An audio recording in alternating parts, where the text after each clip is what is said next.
নমস্কার বন্ধুরা, কেমন আছো সবাই? আজ আমি একটা নতুন রেসিপি নিয়ে এসেছি, তার নাম হচ্ছে ডিম চিলি।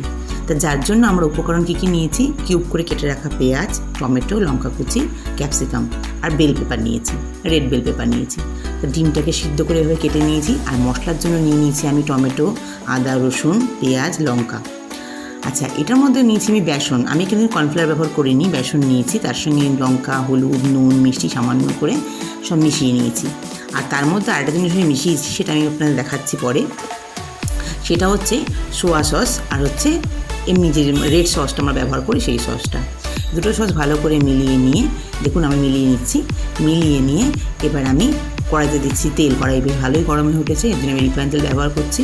তার সঙ্গে মিশিয়ে নিচ্ছি যে মশলাটা আমি বাটার জন্য রেখেছিলাম, সেটা ভালো করে মিক্সিতে বেটে নিয়েছি। নিয়ে তার মধ্যে রয়েছে, প্রথমেই বলেছি, পেঁয়াজ, রসুন, লঙ্কা, আদা, টমেটো। সেটা মিক্সারের সঙ্গে আমি মাখিয়ে নিলাম। ভালো করে ব্যাটারটা তৈরি করে নিয়ে এবার ডিমগুলো একটা একটা করে ব্যাটারের মধ্যে ডুবিয়ে নিয়ে আমি তেলে ছেড়ে দিচ্ছি। তেলে ছাড়ার পরে আস্তে আস্তে উল্টাতে পাল্টাতে হবে। যখন এটা খুব লাল হয়ে যাবে তখনটা আমি আস্তে করে তুলে ফেলবো। তুলে নিয়ে আমি যে তেলটা রয়েছে কড়াইতে, অনেকটা তেল দিয়ে তো ভাজা হয়েছে, এতটা তেল আমার রান্নাতে লাগবে না। তেলটা আমি তুলে রেখে দিলাম। এবার আমি এর মধ্যে ছেড়ে দিচ্ছি পেঁয়াজ, তার মধ্যে বেল পেপার দিচ্ছি। হ্যাঁ, বেল পেপারটাও আমি দিয়ে দেবো, লঙ্কা কুচি দিয়ে দেবো, আর দিয়ে দেবো হচ্ছে ক্যাপসিকাম দিয়ে ভালো করে ভেজে নেব যতক্ষণ এটা সিদ্ধ হয়ে আসছে। আঁচটাকে সিমে করে নিয়েছি, সামান্য নুন দিয়ে দিলাম।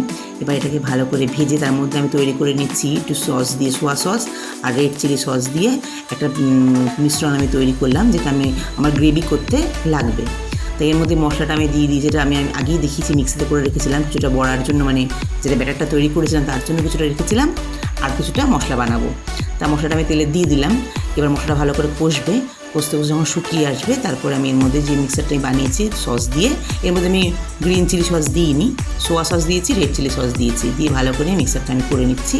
নেওয়ার পরে এর মধ্যে যেগুলো ভেজে রেখেছি, ভেজে তুলে রেখেছি যেগুলো, সেইগুলো আমি এর মধ্যে আস্তে আস্তে করে সব দিয়ে দিলাম। দেওয়ার পরে ভালো করে এটাকে কিছুক্ষণের জন্য লো আঁচে রাখতে হবে। রেখে নিয়ে এর মধ্যে জল দিয়ে দিতে হবে। তা খুব বেশি জল দিলে চলবে না, আবার খুব কম দিলেও হবে না, যেহেতু আমি যে ডিমের যে বড়াগুলো তৈরি করছি সেগুলো যাতে ডুবে। আর বেশিক্ষণ ফোটানোর দরকার নেই, কারণ ফুটালে হয়তো ভেঙেও যেতে পারে। হালকা করে কিছুটা নেড়ে দিয়ে কিছুক্ষণ গ্যাসে রেখে এটাকে নামিয়ে ফেলতে হবে, নেমে সার্ভ করে দিতে হবে। এটা আপনারা রুটি দিয়েও খেতে পারেন, ভাত দিয়েও খেতে পারেন। তাহলে বন্ধুরা অবশ্যই এটা বানাবেন। বানিয়ে কেমন লাগলো সেটা অবশ্যই কমেন্ট বক্সে জানাবেন। আর আজকের মতন টাটা।